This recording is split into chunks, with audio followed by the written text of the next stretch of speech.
Então, boa tarde. É um prazer apresentar o nosso próximo palestrante, nosso colega Tomás Jung, e ele vai falar sobre efeitos dinâmicos de hipóteses topológicas. Por favor.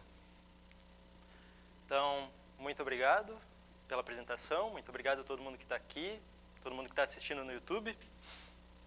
Então, eu vou falar disso, um pouco de efeitos dinâmicos de hipóteses topológicas. Tá. Então, para começar, tem que definir o espaço em que eu vou estar trabalhando. Então, o espaço vão ser variedades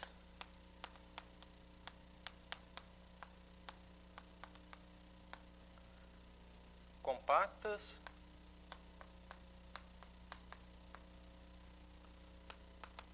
orientáveis. Bom, eu vou supor que são suaves e que tem, digamos, uma métrica riemanniana. E também tem que definir qual vai ser a dinâmica. Então,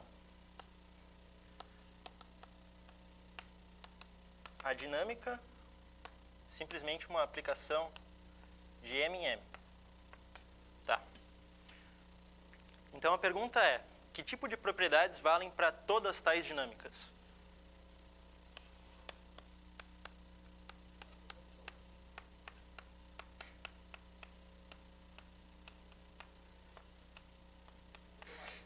Oi? Posso? Melhor se... Tá. Vou usar só branco. Então.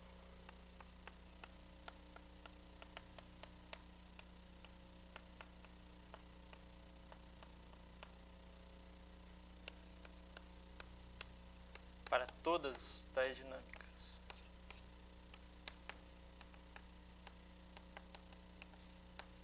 É claro que da maneira que eu enunciei, eu teria que colocar mais hipóteses sobre a dinâmica para poder falar outras coisas. Então, aqui, a gente pode considerar alguns casos. Por exemplo, se a dinâmica é apenas contínua, a gente já sabe que vão existir medidas invariantes. Então, o conjunto das medidas invariantes é diferente de vazio. Se a gente pedir Lipschitz, então a gente sabe, por exemplo, que a entropia topológica é finita. Eu já vou definir daqui a pouco o que é entropia topológica, eu vou relembrar. E aqui a gente vai estar olhando o que acontece quando a dinâmica é CR, para um R entre 1 e infinito. Então, melhor dizendo, se a dinâmica não é contínua, não necessariamente tem medidas invariantes. Então, mas se ela é contínua, existem. Se ela é Lipschitz, então a entropia é finita. Se não é Lipschitz, isso não necessariamente acontece.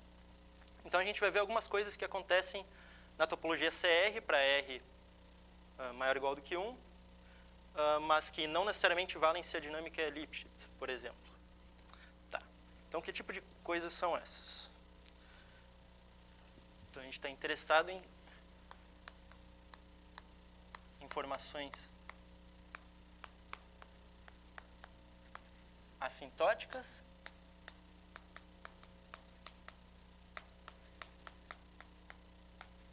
para F, que vão estar relacionando um aspecto geométrico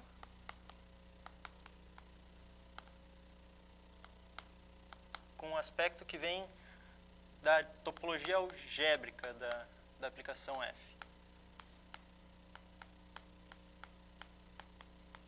Eu vou ser mais preciso com relação ao que são essas duas coisas. Então, o meu objetivo aqui é mostrar como que isso se dá com as funções que são suaves, que são CR. Como que se dá essa relação, o que são algumas perguntas nessa direção, a maior parte são só perguntas, o que já se tem, e ilustrar com um pequeno resultado como que isso entra nesse interplay dessas duas coisas. Tá. Então, para ficar mais claro, um exemplo de informação geométrica seria a entropia topológica. Então, relembrando o que isso é.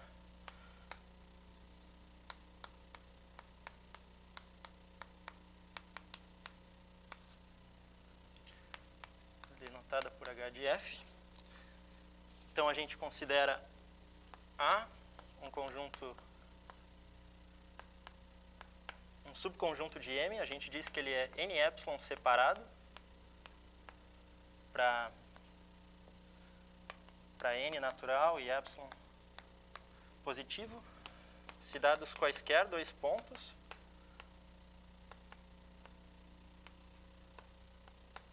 a gente consegue encontrar um iterado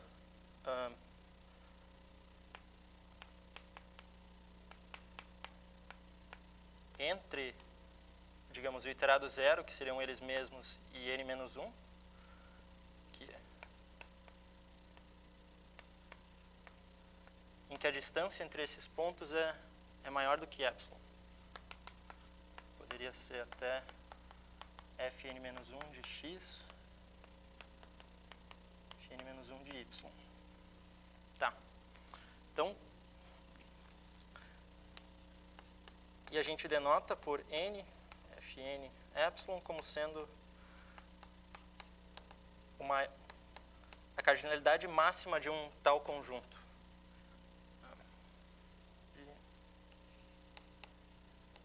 Digamos, de A. Reparem que pela compacidade tem que ser finito esse número, pela compacidade de M. Com isso, a gente define a entropia topológica como sendo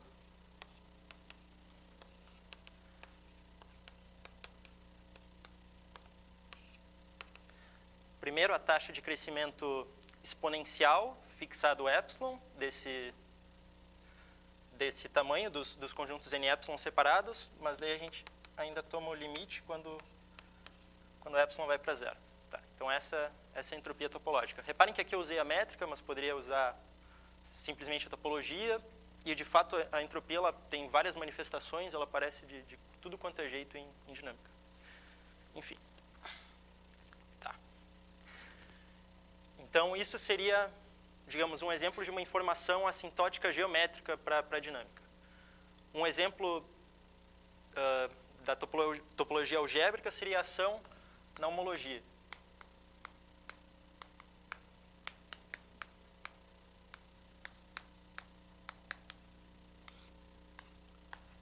Que é dado pela aplicação F estrela. Aqui também eu vou relembrar, então, o que eu entendo por essa ação. E, antes de tudo, o que se entende por homologia? Uma breve recapitulação. Então, a gente define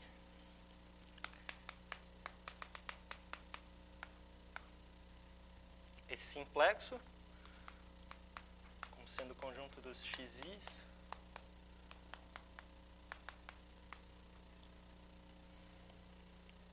x0 a xn em Rn mais 1, em que a soma das coordenadas é 1. Por exemplo, a gente poderia, em R3, o simplexo seria isso.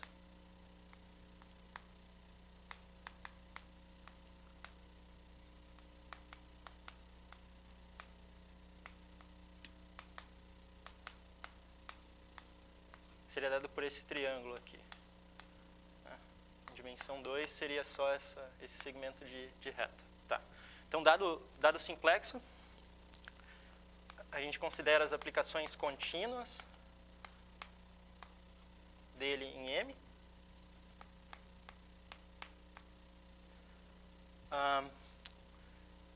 E toma o grupo abeliano livre gerado por elas. Né? Com coeficientes em R. Então, aqui eu vou botar produto tensorial com R. O que seria isso? Seria basicamente somar, digamos, RJ, J igual a 1 até K, de sigma N, J. Seriam somas formais desse tipo. Tudo bem? Sim, CN e... Tá.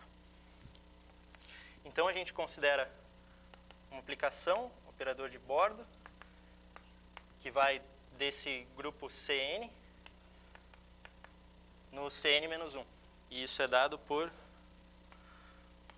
essa soma.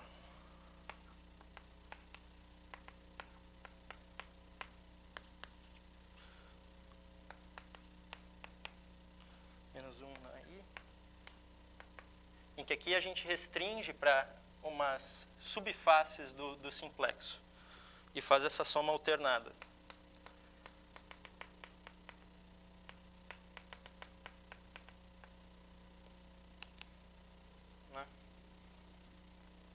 Então, por exemplo, para esse daqui seriam três subfaces, né? Aqui, aqui e aqui. Cada uma com seu respectivo sinal. Tá, então a gente tem esse operador. Com isso a gente obtém uma cadeia.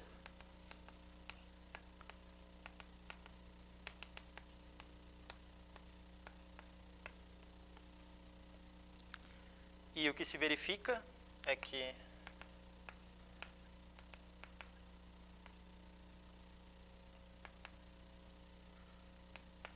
a composição de duas dessas é zero.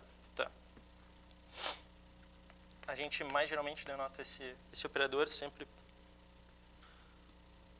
simplesmente pelo parcial. E, bom, e a partir dessa propriedade, a gente conclui que, então, o kernel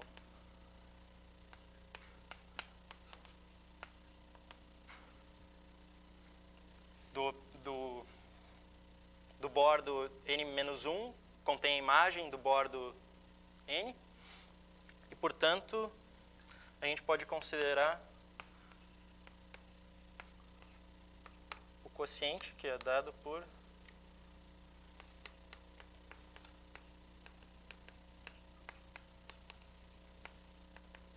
Então, esse é o grupo de homologia. Essa é a definição. A princípio, isso pode parecer muito bizarro, esses espaços são enormes e tudo mais, mas ela tem ótimas propriedades e ela é, digamos, altamente computável. Então, só para dar um exemplo, rapidinho. Uma coisa que dá para fazer, talvez para enxergar melhor o que é esse tipo de coisa, por exemplo, a gente poderia ver esses elementos que estão no kernel de um bordo como se fossem subvariedades.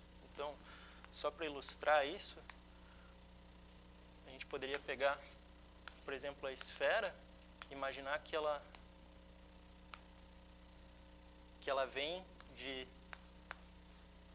dois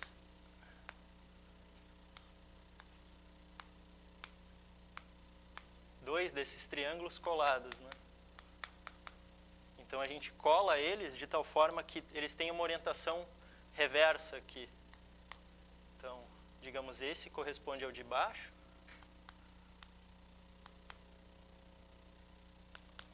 E o outro, acho que agora, corresponde a esse de cima.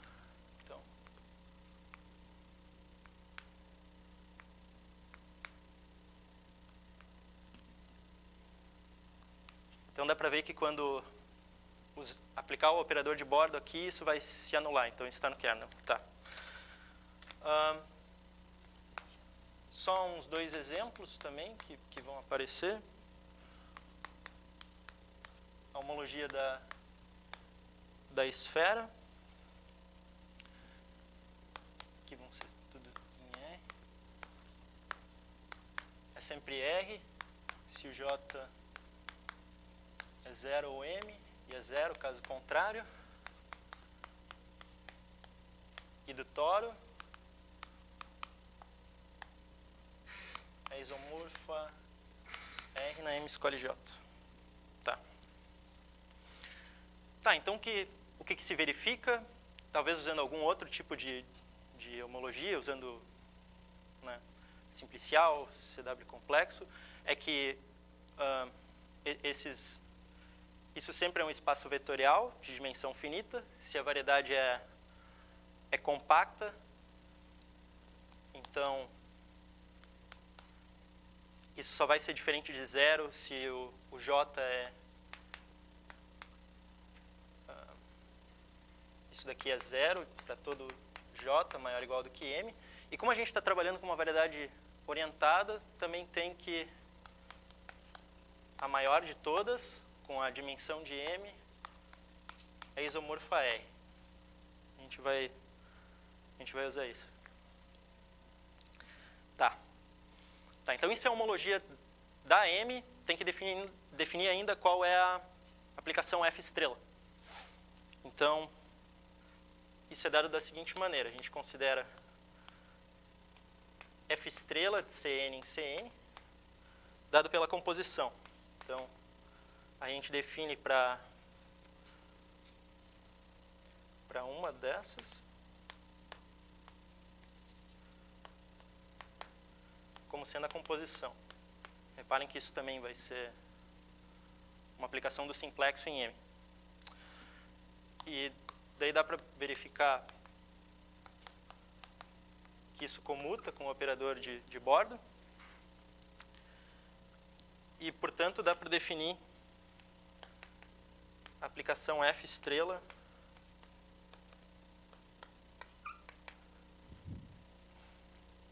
da homologia nela mesma, em que aqui, digamos, a gente tem para cada J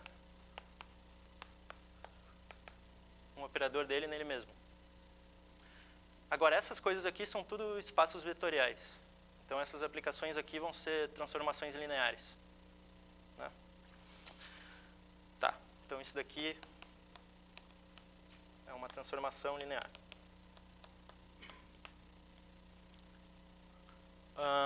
Tá. O que a gente está interessado, digamos, uma informação assintótica que vem dessa topologia algébrica, ou seja, dessa aplicação F estrela aqui, do ponto de vista topológico, é o raio espectral da aplicação F estrela, que ele é definido como digamos, o módulo do maior alto valor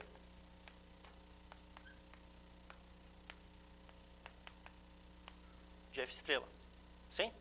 Porque aqui são tudo espaços vetoriais, a gente pode considerar os autovalores, a gente pega o maior dos autovalores dentre todos os J's. Tá. Então esse é o raio espectral.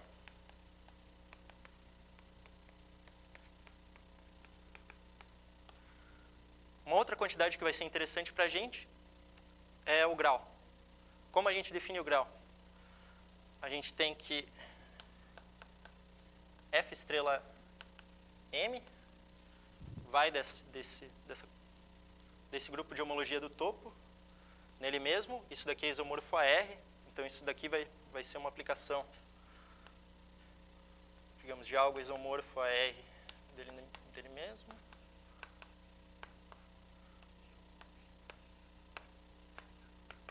Então, a gente pode pensar como sendo multiplicação por alguma coisa.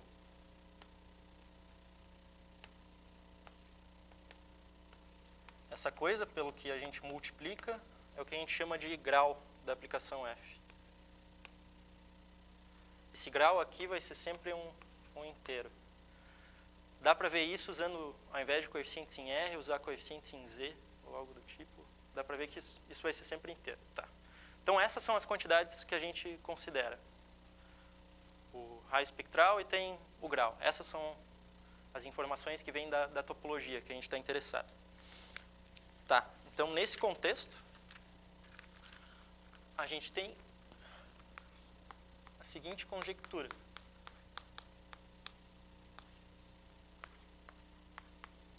Do Schub, que é por volta de 1974, que diz o seguinte: entropia topológica da F é sempre maior ou igual do que o logaritmo do raio espectral, desde que F seja C1. Essa é a conjectura. Ou seja, a gente tem uma complexidade da dinâmica dada pela... que a gente mede pela entropia, que vem em função desse valor simples que a gente consegue calcular, que seria a ação na homologia, que é uma informação topológica. A gente tem um lower bound na complexidade da dinâmica, se essa conjectura vale. Tá. Então, isso ainda está em aberto, mas tem alguns resultados parciais. Então, eu vou citar alguns deles. Tem o resultado de 77, pouco depois que isso foi enunciado, que afirma que, bom, a gente não sabe se é maior ou igual do que o raio espectral, mas é pelo menos maior do que o grau da aplicação, o logaritmo do grau. Isso vale para toda a FC1. Né?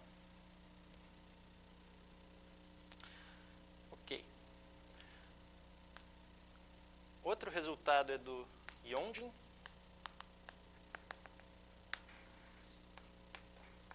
de 87, que mostra que a conjectura vale para toda dinâmica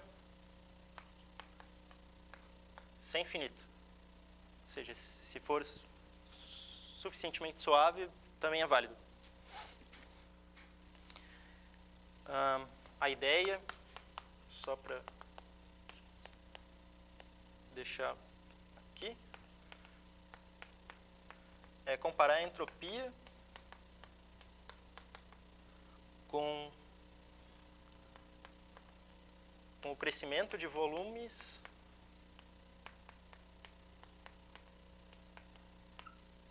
de subvariedades sobre iteração.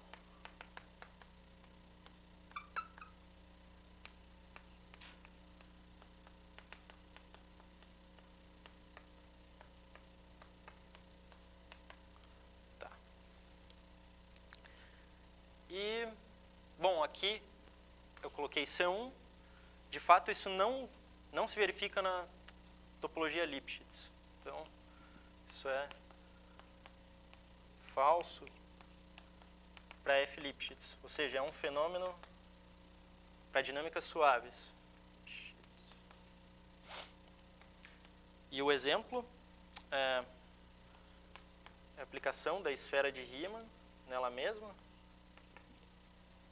que é a esfera de Riemann, ou S2, tanto faz, dada por f de z igual a 2, z2, sobre módulo de z. Para essa aplicação, digamos, o zero e o infinito são fixos. E curvas, digamos, ao redor do zero são enviadas em curvas que dão 2 voltas, e, digamos, com um módulo maior. Então, nesse caso, como enrola 2 vezes a curva, essa aplicação tem grau 2. E como a homologia da esfera é, digamos, só R quando a dimensão é o topo e quando é, digamos, J igual a 0, o grau coincide com o raio espectral. Então, nesse caso, SF estrela é igual ao grau de F, é igual a 2. Portanto, aqui de um lado a gente tem log 2 com o logaritmo do raio espectral. Por outro lado, a entropia é 0.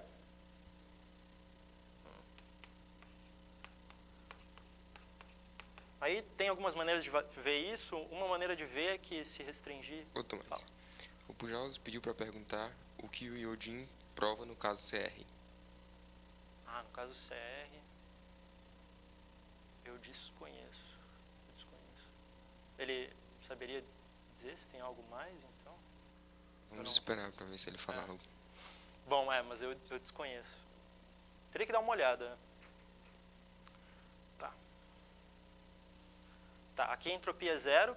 Por exemplo, dá para ver que o conjunto dos pontos recorrentes aqui só são os dois pontos fixos e a entropia é igual à entropia restrita ao conjunto recorrente. Bom, como são só dois pontos, a entropia em um conjunto finito é zero. Então isso é uma maneira de ver, tem outras maneiras. Mas enfim, nesse caso não vale. E bom, ela é Lipschitz e ela não é suave no ponto em que está expandindo, que seria aqui no zero. Dá para ver isso pela definição. Tá.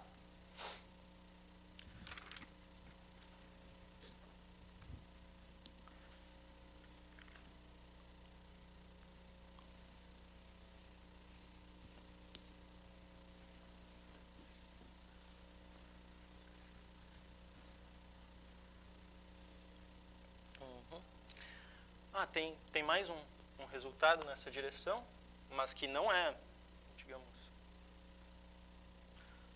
digamos, na direção da conjectura, mas que é interessante também.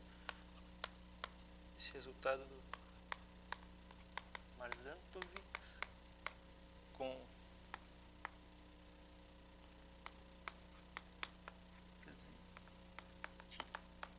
de 2008, esse resultado, que ele diz que vale uma coisa daquele tipo se a aplicação é só contínua.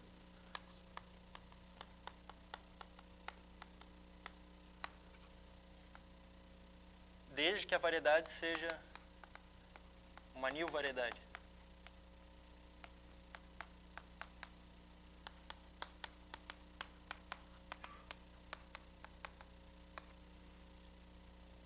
Então, por exemplo, um exemplo de nil variedade seria o toro. Então, no toro, esse tipo de desigualdade vale já para as aplicações contínuas. Tá, ou seja, aqui poderia ser o toro. Tá, então essa é a conjectura de entropia do Schub. Está em aberto, bem interessante. Tem algumas outras perguntas que o próprio Schub propõe que são relacionadas, parecidas com isso. Então eu vou mostrar algumas delas. Tá. Então, por exemplo, se a gente pega V e W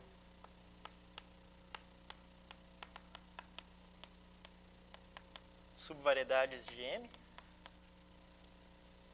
vou pegar aqui orientadas,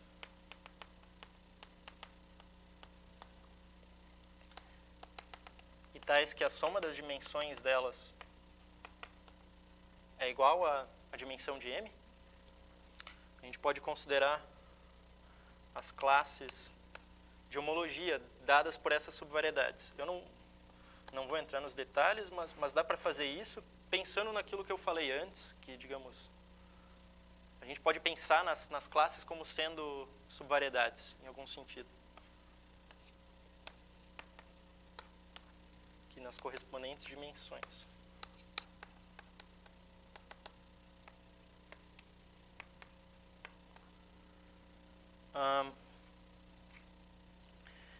Além disso, a gente pode ver,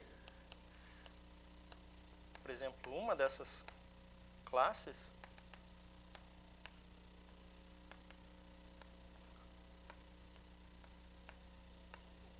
como sendo uma aplicação nas outras, ou seja, e isso daí vale mais geralmente por dualidade de Poincaré, mas aqui no caso de subvariedades a gente pode ver isso da seguinte maneira: a gente diz que W aplicada em V, isso daqui seria, digamos, contar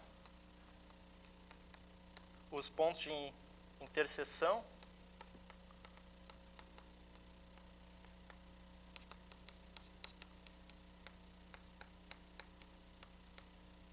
com sinal e multiplicidade.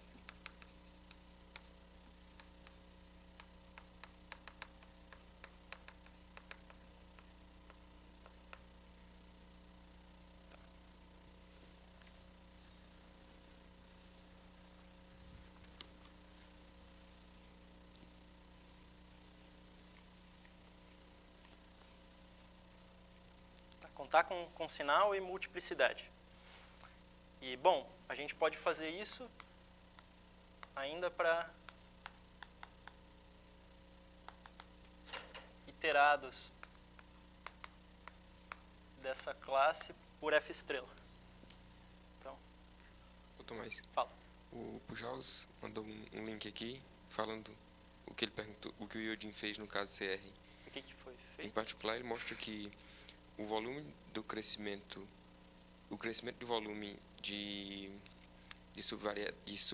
subvariedades L-dimensionais de classe CK é limitada por baixo pelo logaritmo do raio espectral. Em particular, Só para deixar aqui, VKL, então, o crescimento do quê? o crescimento, deixa eu ler aqui de novo, o crescimento de volume de iterados de subvariedades L-dimensional de classe CK.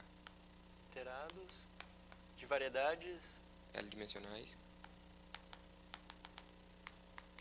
CK. é maior ou igual do que o raio espectral, o logaritmo do raio espectral. Tá, E, seria na verdade, você tem uma conta do tipo, esse crescimento de volume aí é menor ou igual do que a entropia de F mais 2L sobre K vezes R de F, onde R de F é o limite, quando n tende ao infinito, de 1 sobre N, log do máximo com x em N, da diferencial de F a N em x, o módulo disso. X em N, aí. X em N. N? Isso. M no seu... M, tá. Isso. Da diferencial de Fn no ponto x.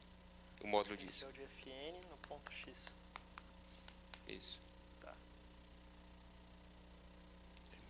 Legal. Oi?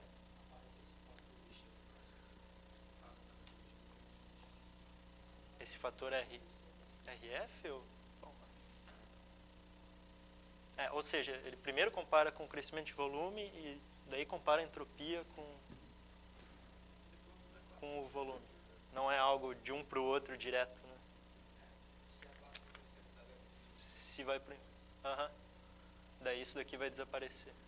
Porque aqui é CK, isso aqui vai para zero. Legal. Tá. Então aqui... Tá, a gente conta com multiplicidade e sinal, tem essa quantidade. Isso daqui é um homomorfismo, em princípio isso é simples de calcular, F estrela também. E, bom, e tem a quantidade geométrica em comparação, que seria os pontos de interseção que são geométricos, né? Ou seja, seria iterar uma das variedades e comparar quantos pontos tem em relação a outra. E daí, nesse contexto, tem a pergunta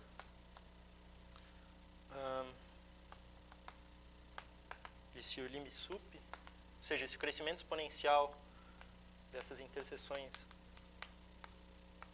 geométricas é maior ou igual do que...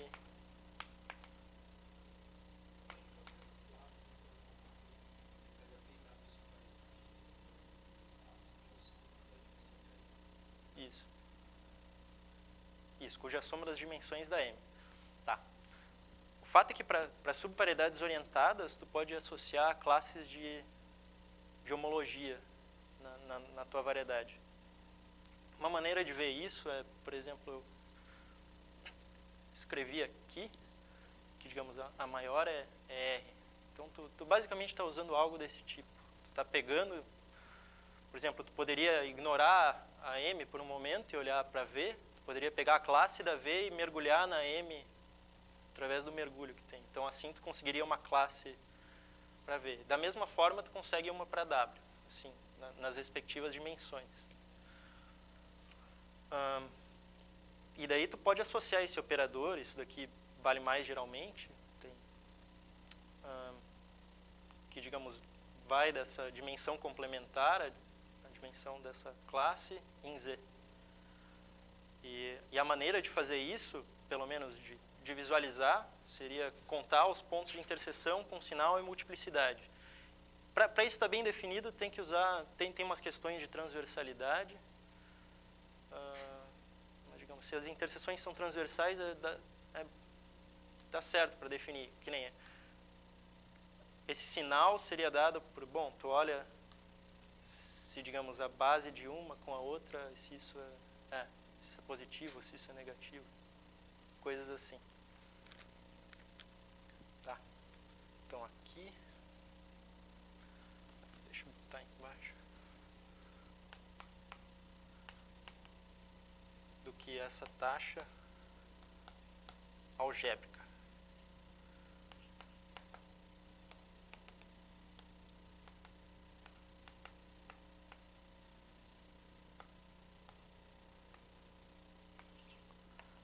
Então, se isso daqui vale para toda f, C1.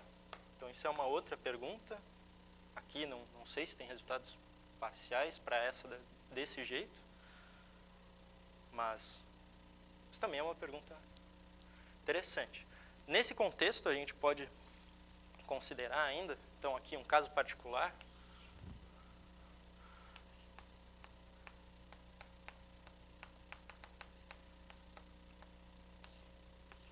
Seria, a gente pega então a aplicação identidade por f de m cartesiano m cartesiano m, considera v e w como sendo a diagonal. Tá. Então, nesse caso, essa interseção geométrica, que é identidade por f,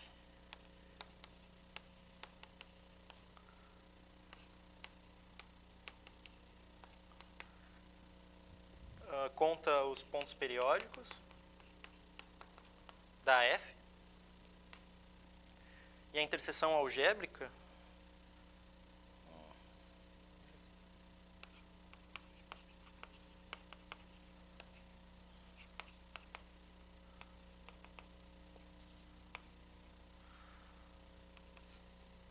interseção algébrica dá o número de Lefschetz.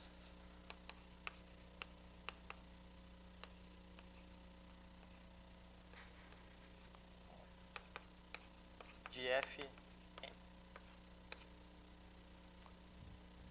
Então, nesse contexto, o que essa pergunta diz é o seguinte.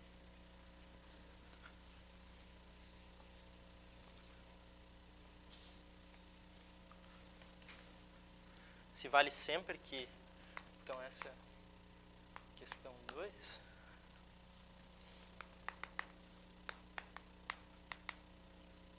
Se a taxa de crescimento dos pontos periódicos, taxa de crescimento exponencial, é pelo menos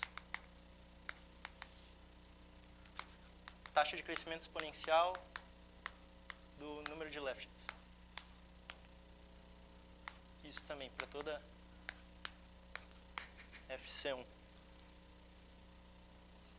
Então, isso é, digamos, a outra pergunta seria só um caso particular. Tá. Nesse caso, também tem que pedir C1, o mesmo contra-exemplo funciona, que o número de Lefschetz é, digamos, 2. Então, teria que ser log 2, no entanto, tem só 2 pontos fixos. Então, aqui tem que pedir algo mais do que Lipschitz. Se imagina que C1 funcione. E bom, e nos dois casos se sabe que vale C1 genérico também. Vale para, sei lá, endomorfismo, Kupka-Ismail, alguma coisa do tipo. Quando tem transversalidade, algo desse tipo. Tá.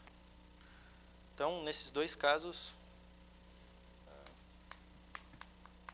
eles valem C1 genericamente.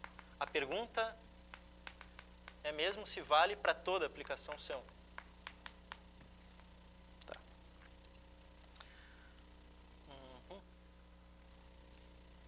Tá. E digamos, se sabe o seguinte, então. Digamos, para um caso particular ainda disso, se vale essa desigualdade,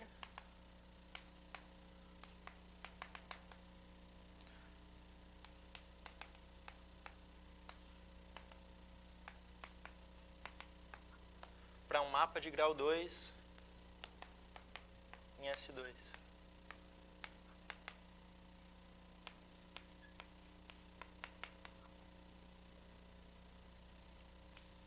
Então, isso também tem aberto. Seria um caso particular.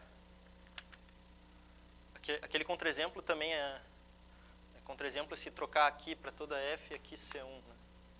Se trocar aqui C1 por Lipschitz. Também é válido. Tá, tem vários approaches para esse problema aqui. Tem o resultado do Schub, também vou listar, de 78, que diz que isso é verdade se F é uma aplicação racional. E daí dá para trocar aqui grau 2 por grau D, trocar aqui por D também. E, bom, tem vários outros resultados. Eu vou só fazer um compilado aqui com alguns deles. Resultado do Schub com o Piu, de 2012. Diz que isso vale se F preserva a latitude.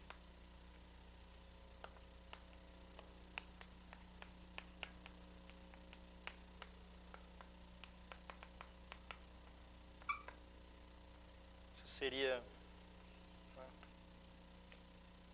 preservar esses meridianos e tal. Mais recente, aqui tem um monte de gente. Iglesias, Portela,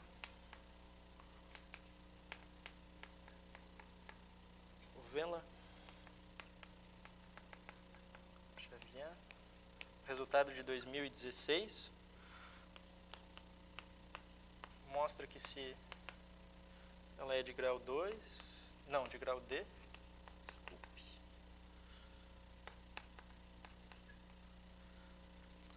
E existem aqui 2 pontos na esfera, tais que a imagem inversa de um é precisamente o outro,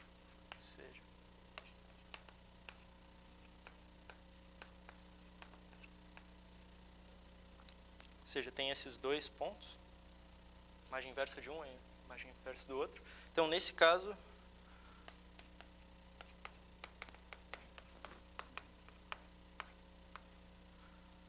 a gente tem essa desigualdade aqui, que implica essa outra. Ou seja, a quantidade de pontos fixos pontos periódicos de período K é pelo menos D na K menos 1, se K é ímpar.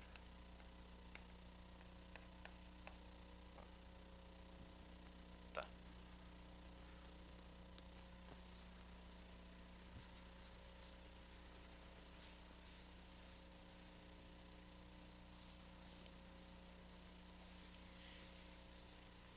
Outro mais. Ué? O Jorge comentou algo aqui. Se M é uma variedade suave compacta, e se você tem a dinâmica F, que é C1, tal que o número de Lefschetz de Fn, que os números de Lefschetz L e F de N não são limitados, então F tem infinitos pontos periódicos. Isto é, no caso da esfera Sim. e grau 2, pelo falar... menos há infinitos periódicos de períodos limitados. Acho que você vai falar disso ainda, Eu vou né? falar exatamente isso.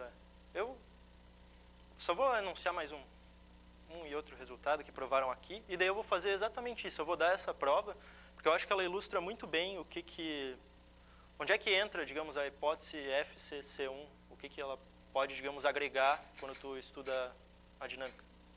Então eu vou fazer exatamente isso. Tá. Então, tá, e daí tem mais resultado dessa mesma turma aqui, mais Venezuela, um resultado de 2017, em que agora a gente pede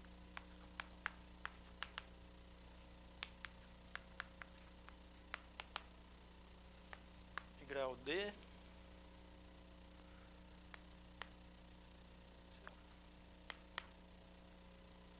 E a gente tem NS, pontos fixos atratores.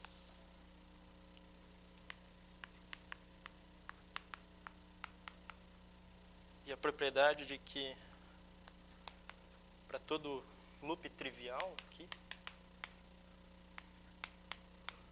se a gente tira os dois polos, olha para a imagem inversa, pega ali um loop trivial. Então, a imagem dele é trivial. Então, se tem essas propriedades aqui, então a resposta é sim para essa questão 3. E por último, só para finalizar desses,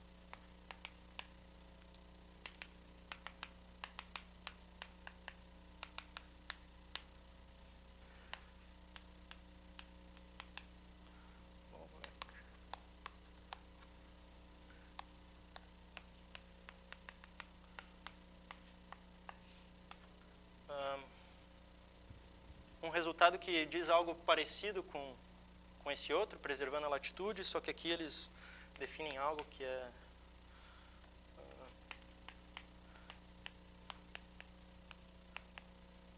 foliação longitudinal.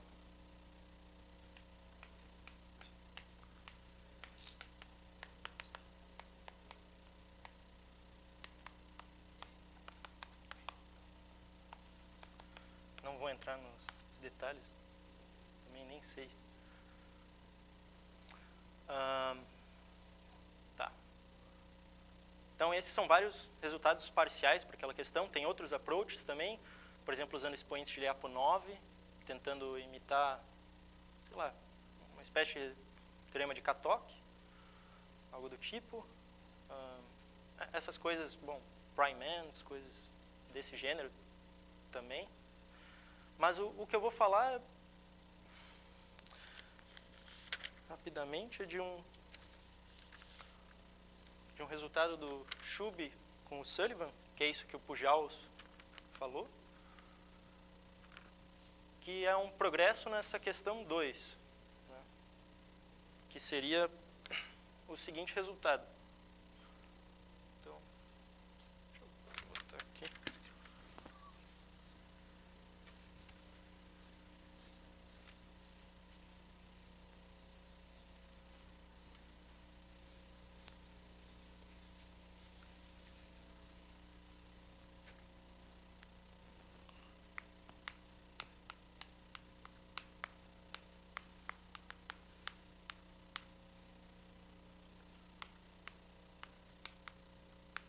Em 73, eu acho, um pouco antes até ter enunciado, que diz que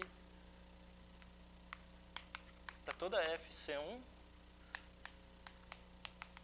se essa sequência é limitada, então tem infinitos pontos periódicos, ou seja,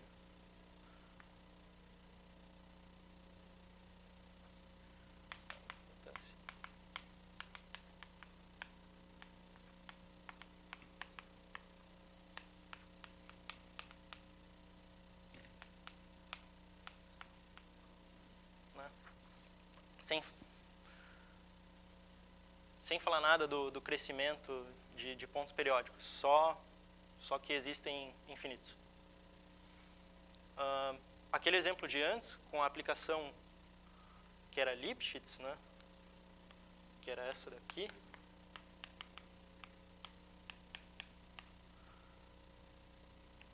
Que fixava o zero e o infinito. Isso daqui é Lipschitz, só tem 2 pontos periódicos, né? Então, é interessante que se a gente pede C1, que é um pouco mais, né? Só não é, aqui só não é diferenciável em um ponto, né? Seria aqui no zero, dá para ver aqui. É interessante que se a gente pede C1, então isso daqui está longe de ser o que acontece. O que acontece é que tem infinitos pontos periódicos. Então, esse é o resultado, e eu vou, então, dar a prova disso. Ela não é muito complicado, não. E eu acho que ilustra bem o que acontece quando a F é C1. Tá. Então, para começar, tem a fórmula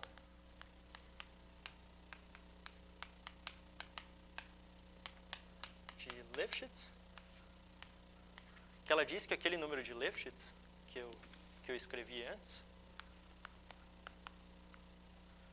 bom, na verdade ele é definido assim, mas geralmente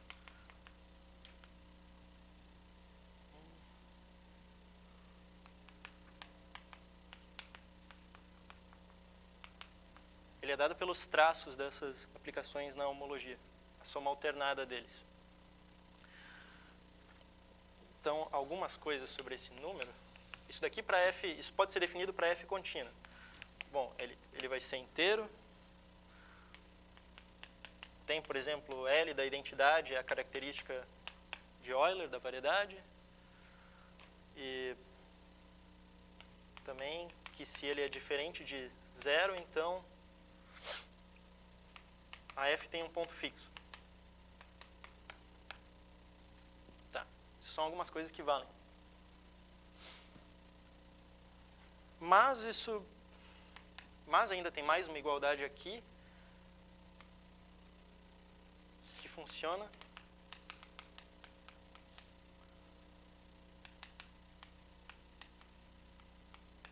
no caso em que os pontos fixos de F são isolados.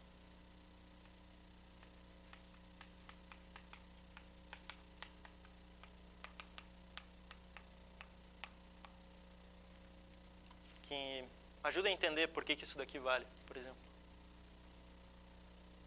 Tá.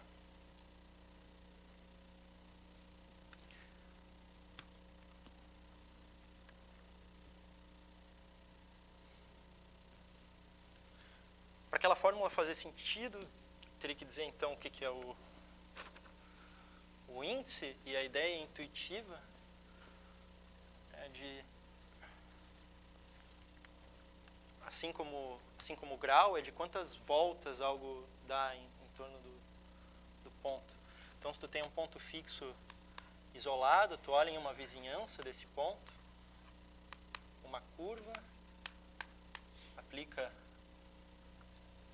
F, digamos que ele é fixo, então aqui seria P, e daí pode ser que essa curva dê mais de uma volta, né? Então, por exemplo, nesse caso seria, a gente conta o número de voltas, se for no sentido contrário, a gente muda a orientação. Então aqui seria, por exemplo, o índice seria 2. Tá. Então isso é o índice. Então, para provar aquele resultado, a gente observa que se tem L de Fn, em particular,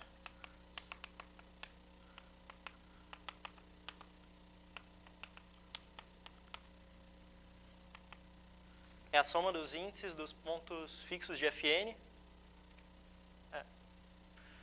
se eles são isolados. E, bom, a gente está supondo que, então, agora para dar uma ideia da prova daquele resultado, que o L de Fn é ilimitado, né?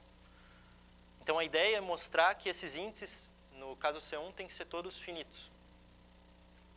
finitos, ou seja, dado um ponto, isso não pode crescer com um n. A partir de um certo n, isso estabiliza, né, ou fica oscilando, tanto faz, mas não pode ir para o infinito. Então, isso daqui vai para o infinito, isso daqui ia ficar tudo estabilizado, se a gente conseguir provar. Bom, então o número de termos da série tem que crescer. Então, é isso que acontece. Então, o nosso objetivo é mostrar que para toda f C1, o índice em um ponto fixo é limitado para uma constante que só depende do ponto.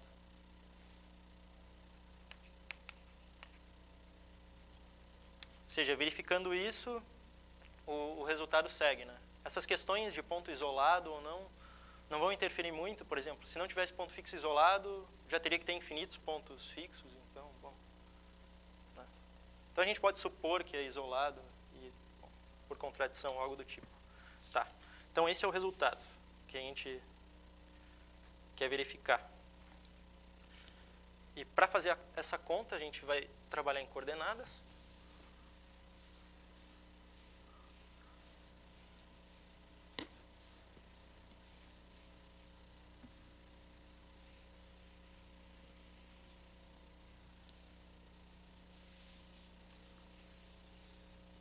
Aqui para tudo.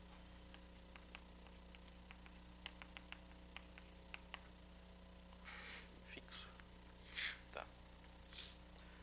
Então, o que a gente vai supor é que a aplicação F vai de um aberto do RM, em RM, ela é C1, e, bom, F de 0 igual a 0, ou seja, 0 é o ponto fixo, e a gente supõe que ele é isolado, ou seja, Fn de 0, ponto fixo isolado, para todo n. Tá. Esse é o contexto. Tá. Então, o objetivo é afirmação que vai provar esse resultado, que isso daqui implica que esse índice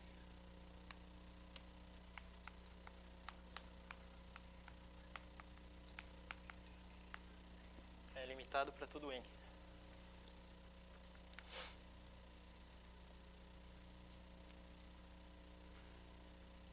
Esse índice, uma outra maneira, digamos, de ver, seria como sendo o grau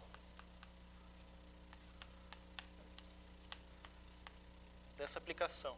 Grau, identidade menos f. Dá para definir assim, né? É o índice de f em 0. Se, digamos, o ponto fixo que a gente pegou não fosse no 0, fosse em algum ponto P, em RM, a gente teria que, bom, transladar, enfim. Tá. Tudo bem, então a gente escreve dessa maneira. E a ideia aqui, então a ideia da prova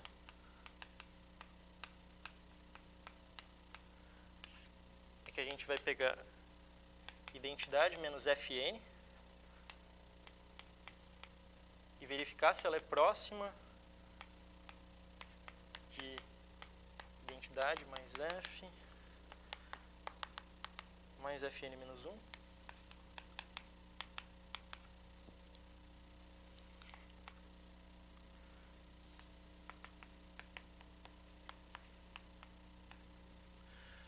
Tá.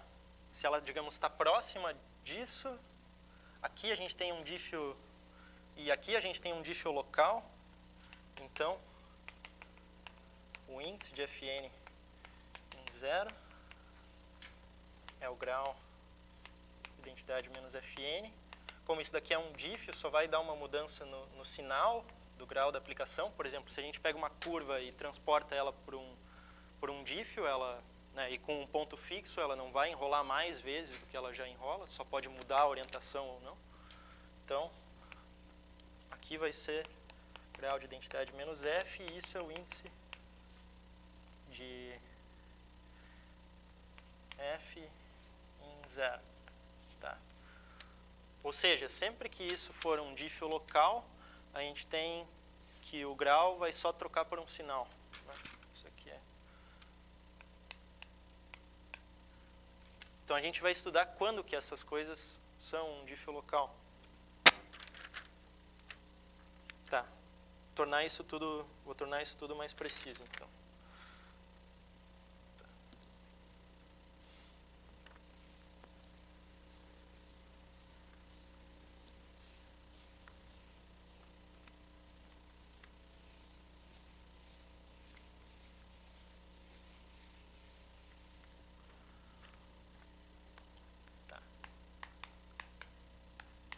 Essa outra afirmação. Se a gente soma de J0 a N-1, e isso, aqui são as derivadas no zero, e isso dá uma matriz não singular, então isso implica que o índice de Fn no zero é mais ou menos o índice de f em 0. Tá. Isso seria, digamos, mais precisamente o que eu quero dizer com isso. Né? Essa afirmação 2, ela prova o resultado. Por quê? Porque isso daqui é singular.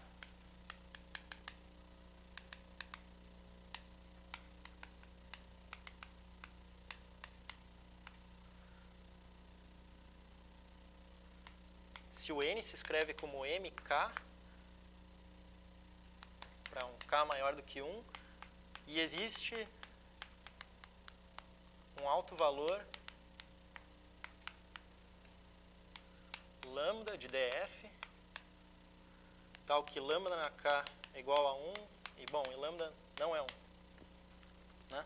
Os autovalores disso são o polinômio soma xj, j igual a 0, n-1, aplicado nos autovalores da df. Né? Tá, ou seja, para isso ser singular, os autovalores disso são precisamente esses caras, teria que ter, então, um autovalor lambda na k, lambda diferente de 1, e, bom, e o n teria que ser um múltiplo, né, de k. Tá. Bom, então, dado um n, a gente considera todos os lambda i's diferentes de 1, tal que lambda i na ki é 1, lambda i, alto valor de df. A gente pega o MMC de todos esses ki's,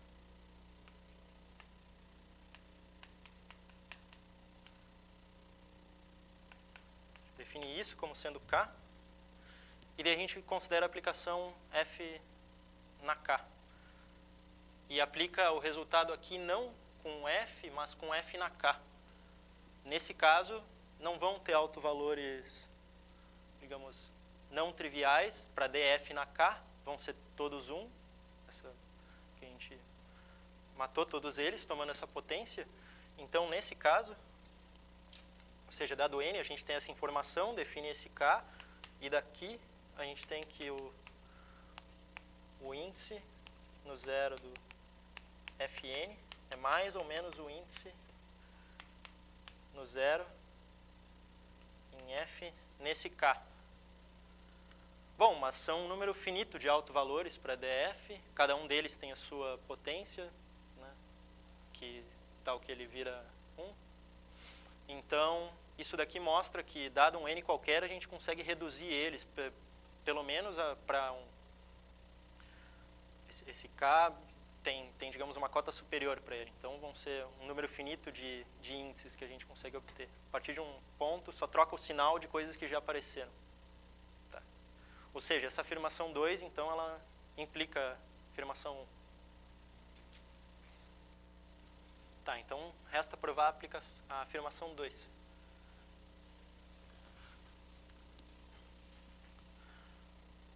Bom, aqui a afirmação 2 aparece a derivada, então aqui é onde a gente já está usando o fato da f ser C1. Né?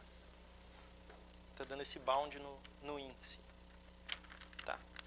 Então, afirmação 2. Como é que a gente vai provar? Então, a gente escreve f como sendo a derivada mais um erro. Fn como sendo dfn mais um erro também. Então, a gente tem a seguinte igualdade. Identidade menos Fn, identidade menos dfn menos θn. Aqui a gente abre.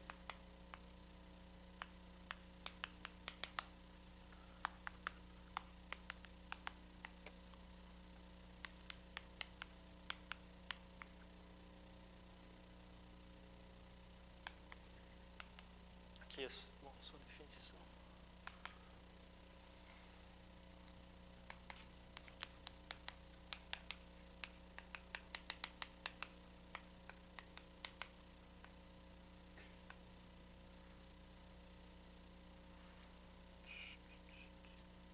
Já escrevi errado.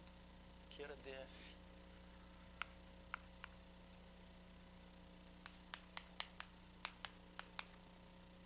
Bom, aqui a gente usa essa igualdade agora. Troca identidade menos df, identidade menos f. E separa aqui mais uma soma.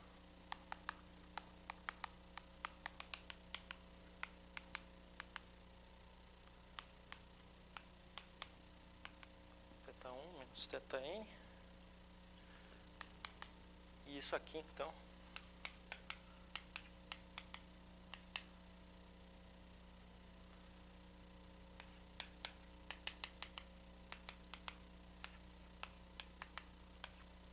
é o que a gente considera.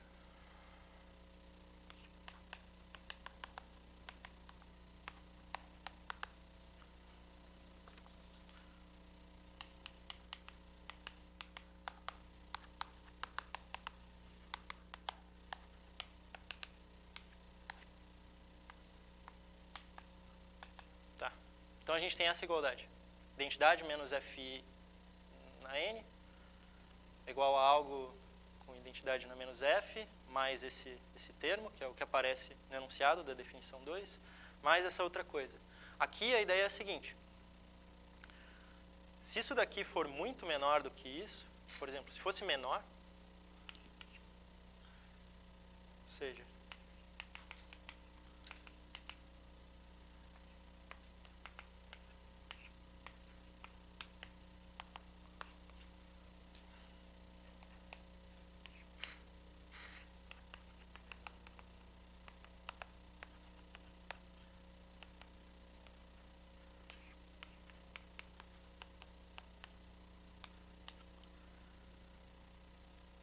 então, o grau dessa coisa teria que ser igual ao grau disso.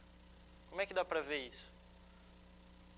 Isso geralmente se usa em análise complexa. Isso é, digamos, o teorema de Rouchet, de certa maneira. Ou seja, a gente pega uma curva, digamos que isso fosse H, aqui é G. Então, quando a gente tem a imagem por H dessa curva, poderia ser algo estranho. Mas agora, em cada ponto aqui, essa G... Não, eu botei ao contrário. Não, isso daqui é a imagem pela G. Essa H aqui vai dar um erro, mas nunca vai tocar na origem. Então, se agora a gente pega H mais G e desenha uma outra curva, ela vai ter que estar mais ou menos próxima dessa outra e não vai não vai poder ir muito longe também, né? Por causa dessa desigualdade. Não vai poder passar pelo zero ou algo do tipo. Então também vai ter que dar, digamos, 2 voltas. Se essa dali deu 2 voltas. Tá. Então, nesse caso, se a gente tem uma desigualdade desse tipo, então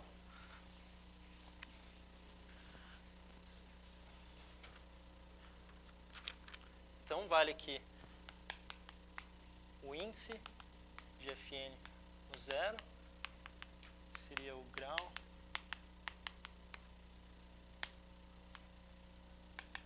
é igual ao grau dessa outra aplicação.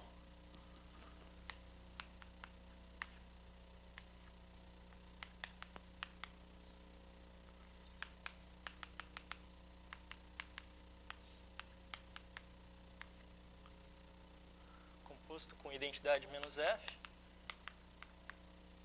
A gente está supondo na afirmação 2 que isso é não singular, em particular isso é um dífio. Como isso é um dífio, isso não só muda o sinal do grau, então isso é mais ou menos grau de identidade menos F, que é o índice de F em zero, ou seja, mais ou menos. Ou seja, daqui segue que o índice de Fn é mais ou menos o índice de F em zero. Tá. Então basta provar algo desse tipo e está pronto. Está feito o resultado. Tá. Então para provar isso, o que a gente vai mostrar é por indução em n dado um epsilon, que para todo par n e epsilon existe uma vizinhança do zero. Tomás, você tem Oi. aqui um lá. Se você não assumir não singular, você tem um controle do grau, né, da identidade menos Fn em termos de identidade menos F. Né? Se você tiver o crescimento do grau dessas somas. Se tiver o crescimento do grau Dessas somas parciais. Se for singular... Sim, pois é. Dá para fazer algo mais preciso. Eu vou falar rapidamente. Ou seja, dá para extrair um pouco mais dessa prova. Tá. Só vou citar um resultado em que fazem isso. Né? Quão longe puxaram essa estratégia. Tá. Então, para todo n e epsilon, existe uma vizinhança do zero, tal que vale essa desigualdade na vizinhança.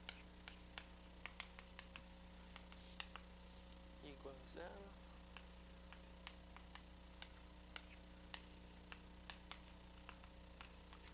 Ou seja, aquele termo é menor ou igual do que epsilon. Aqui tem que botar um x, né? Tá. X menor ou igual do que epsilon. Identidade menos F x. Isso para todo x na vizinhança. Outro mais. Oi. O Jaus comenta assim: se fosse provado que o índice dos periódicos fosse uniformemente limitado, então seria provada a conjectura. Limitado por Isso, cima. seria provada a conjectura. Isso é verdade. É uma boa observação. Uhum.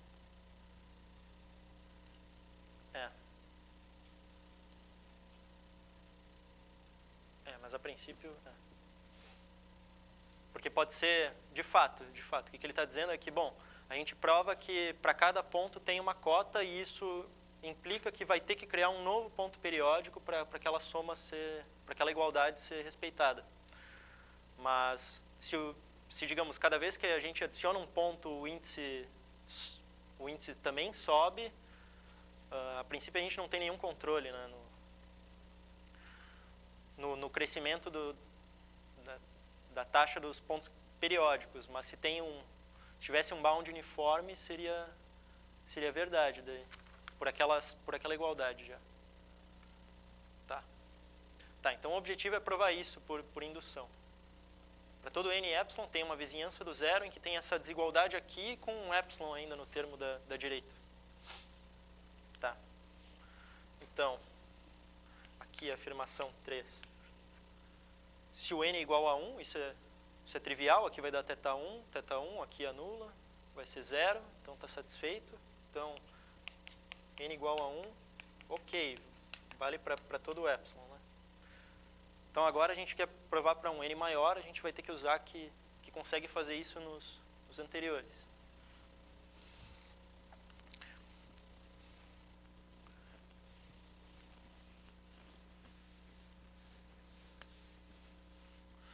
Para isso a gente vai usar mais uma outra igualdade, que é a seguinte. Primeiro a gente observa que o θn, ele pode ser escrito da seguinte maneira. N menos J menos 1, θ1, F na J. Por que isso vale?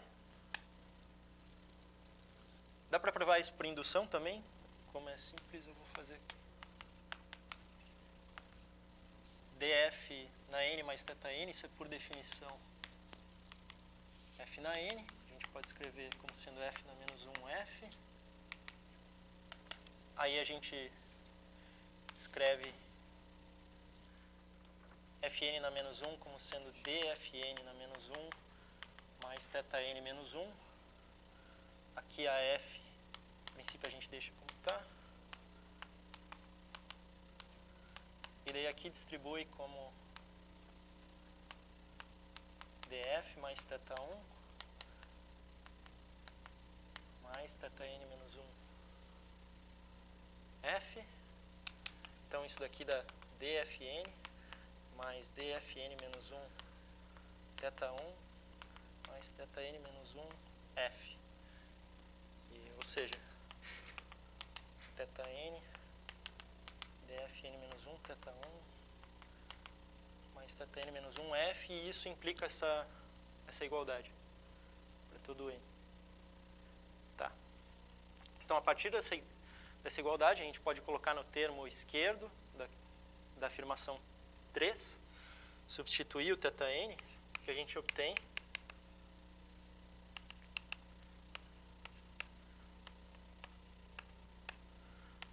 é que isso se escreve como, agora uma soma começando no 1,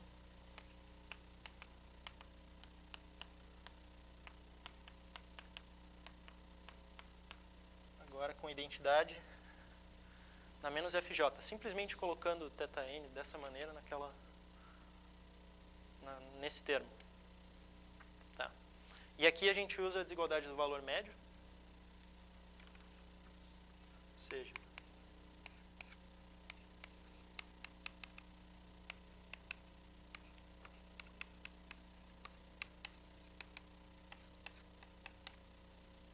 aqui distribui, aqui deixa como está, aqui usa a derivada, aqui deixa como está.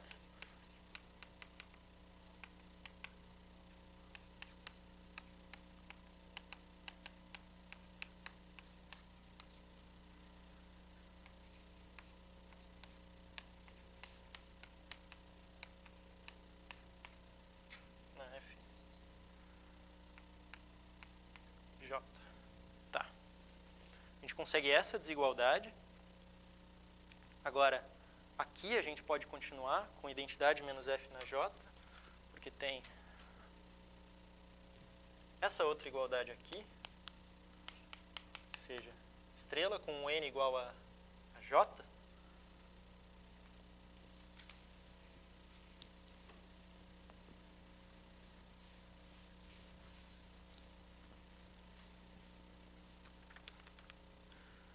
Aqui a gente continua por estrela. Ou seja, fica a soma em menos 1.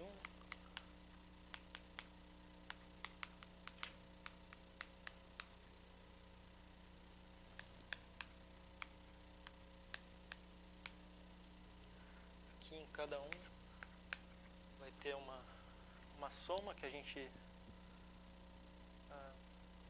distribui de novo, só que aqui no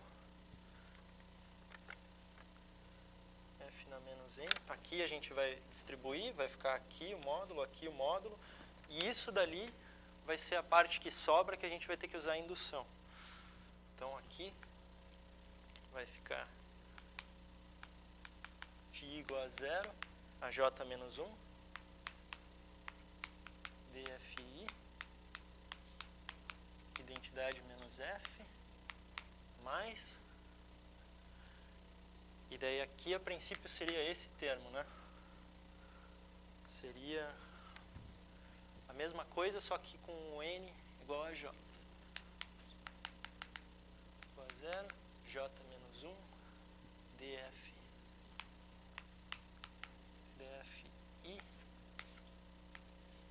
θ 1 menos θJ. Tá. A gente queria uma desigualdade em que aparecesse tudo identidade menos F. Então, aqui já está bom, né?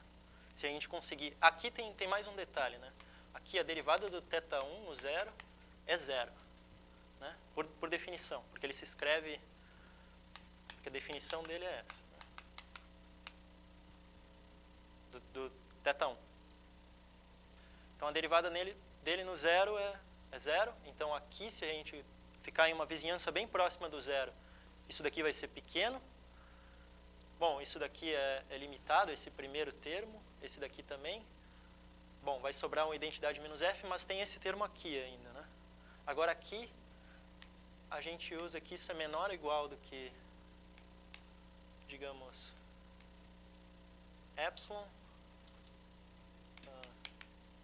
identidade menos F, em U de J epsilon. Para aqui o J é menor ou igual do que N menos 1. Isso. Pergunta. Como é que no final aqui do lado esquerdo tu usou a desigualdade do valor dele?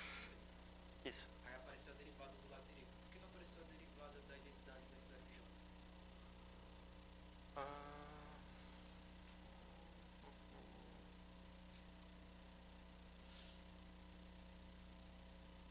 Boa pergunta, mas...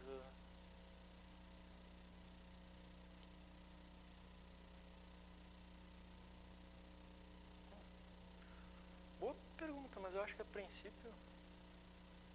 Acho que a princípio não tem que aparecer, tem que... Derivada da função. Estou vendo.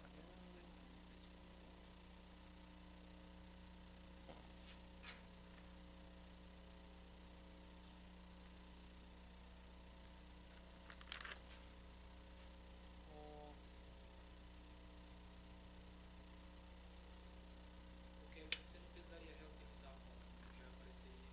Ah, tá, já apareceria direto? Então, se dá para fazer isso, melhor. Tu disse que dá para aplicar ali e aparecer identidade. Não. Derivada do FJ. E daí? Daí isso ia ser... Era isso que você queria. Porque aparecer só a derivada do FJ. Não, o que eu quero é isso, ó, que nem eu vou escrever aqui. Só vou escrever aqui, daí eu já volto aqui. Tá. Aqui, o que acontece? Vai ter essa soma.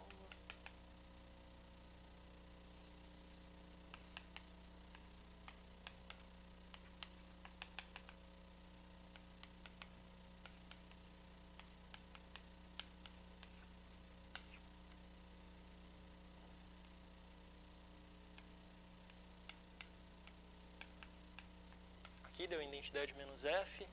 Aqui, se tomar epsilon pequeno na outra desigualdade, também dá para conseguir. Aqui eu vou botar um epsilon chapéu, então. Identidade menos F, desde que a gente esteja dentro dessas vizinhanças aqui. Então aqui a identidade menos F, aqui a identidade menos F. Ou seja, se for em uma vizinhança próxima do zero, tem então um epsilon barra aqui. Onde só tem que ajustar os epsilons e, bom, e tem que ser dentro das vizinhanças que tu obteve antes. E usando isso daqui também, né? Isso é importante. Para conseguir fazer esse termo ser pequeno. Tá, e daí isso prova. Tá.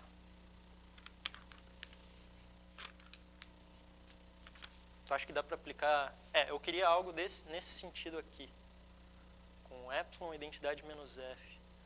Se aplicar ali, vai ficar identidade menos dfj. Daria para trocar por θj, mas eu não vejo... Não sei se pode usar algo daquele tipo daí.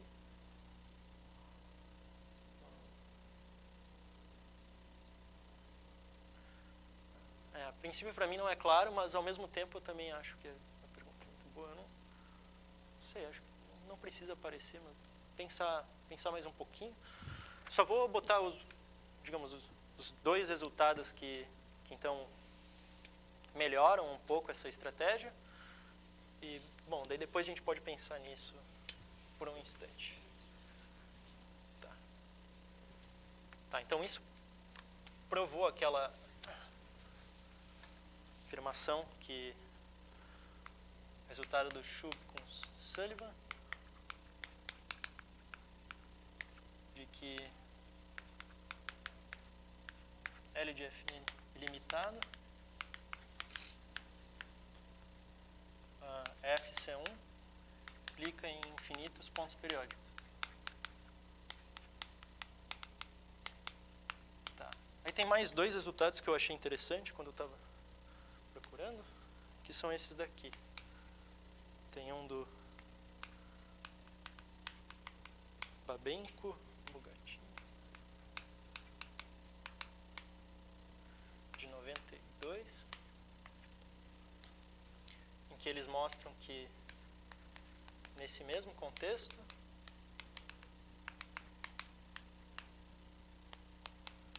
Fc1, mas eles dão uma estimativa. A estimativa é desse jeito.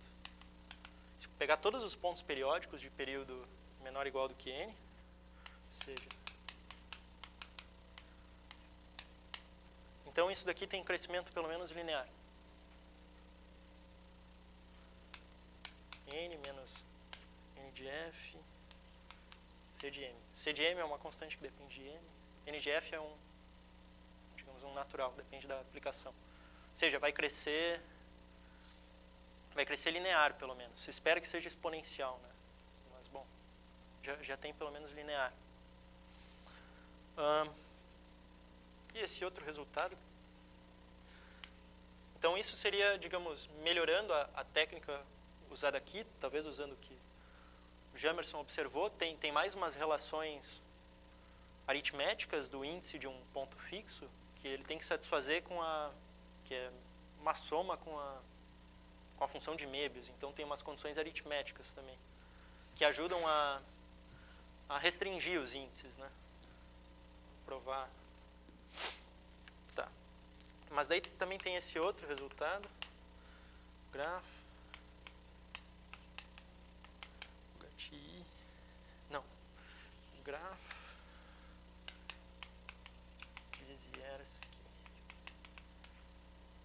Que eu achei legal, que se pegar M conexa,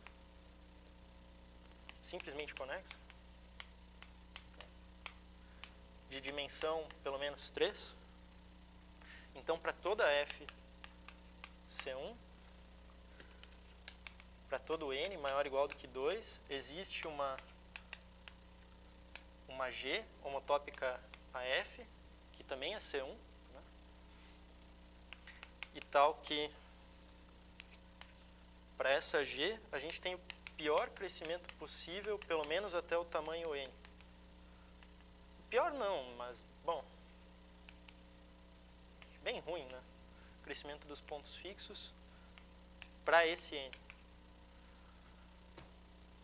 Ou seja, essa desigualdade aqui, tu sempre consegue uma G homotópica F, que também é C1, mas tal que isso daqui começa a acontecer só bem longe, assim.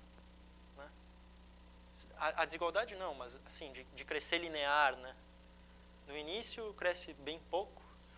E, bom, aqui F homotópica G, F e G têm a mesma informação do ponto de vista da homologia. Inclusive aqui o operador F estrela é igual a G estrela. Então tem a mesma informação, só que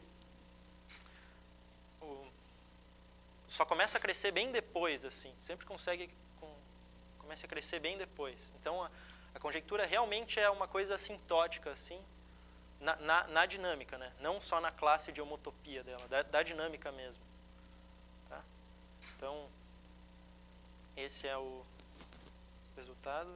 E, bom, e a técnica aqui é algo... Uma coisa que é... pontos fixos de Nielsen. Define uma relação entre pontos fixos, algo do tipo. Tá. E é isso. É isso que eu tinha para falar. Aí tá, tem aquela pergunta, não dá para pensar agora. O Pujol falou uma coisa aqui.